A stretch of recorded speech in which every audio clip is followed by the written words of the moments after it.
नमस्ते।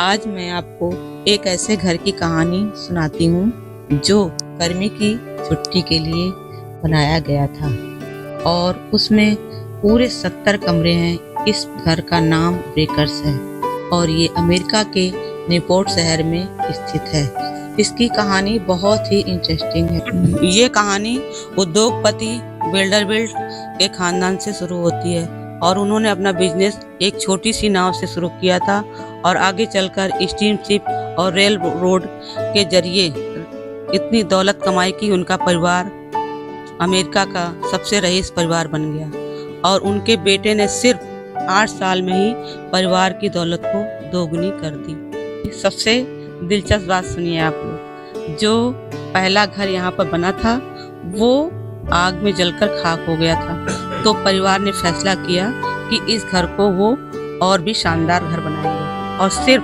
2 साल में यानी 1893 से 1895 के बीच उन्होंने ये महल बना दिया जो आज भी वैसा का वैसा ही खड़ा है। जब आप इस घर के अंदर जाते हैं तो सबसे पहले एक विशाल कमरा दिखता है जिसकी छत को बिल्कुल आसमान जैसा नीला रंग रंगा गया है।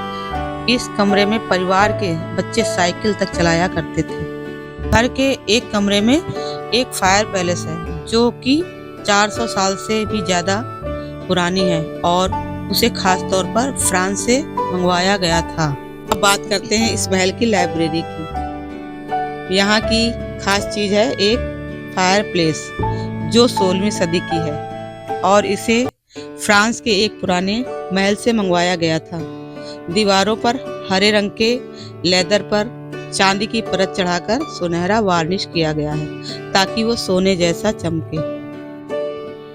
अब बात करते हैं इस महल के किचन की। इसे जानबूझकर घर से अलग बनाया गया था ताकि खाना बनाने से जो आग, धुआं और शोर होता था वो अंदर के कमरे तक ना पहुंचे। यहाँ का चूल्हा कोयले और लकड़ी से बनाया जाता था और सबसे दिलचस्प बात यह है कि हर सोने के कमरे में एक बटन लगा हुआ था। जैसे ही उस बटन को दबाया जाता था नीचे मौजूद नौकर उस दौड़े चले आते थे। बिल्कुल आज की कॉलिंग बेल की तरह है, लेकिन ये सन 1890 के ज़माने की बात है। इस पूरे घर को संभालने के लिए 40 नौकर रखे जाते थे। दिलचस्प बात यह है कि इस घर की मालकिन ने किचन के असली बर्तन दूसरे विश्व युद्ध के दौरान दान कर दिए थे। किचन के पास ही बटलर्स पेंट्री नाम का कमरा था जहां खाना परिवार तक पहुंचने से पहले आखिरी बार तैयार किया जाता था। यहाँ दरवाजे के ऊपर कॉल बॉक्स लगा था। जब घर में कोई बटन दबाता तो यहाँ एक सफेद डिस्क घूम जाती थी जिससे पता चलता था कि बुलावा किस कमरे से आया है। इस कहानी का सबसे प्यारा हिस्सा आखिर में आता है।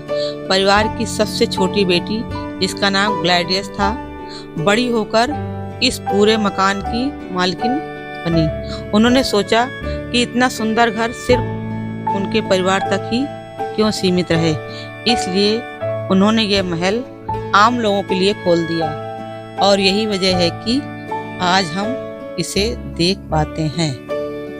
अगर आपको ये कहानी पसंद आई हो तो इसे अपने दोस्तों और परिवार के साथ जरूर शेयर करिएगा और अगली बार जब भी मौका मिले ऐसी ही एक और इंटरेस्टिंग कहानी लेकर आऊंगी। तब तक के लिए नमस्कार और धन्यवाद आप लोग का।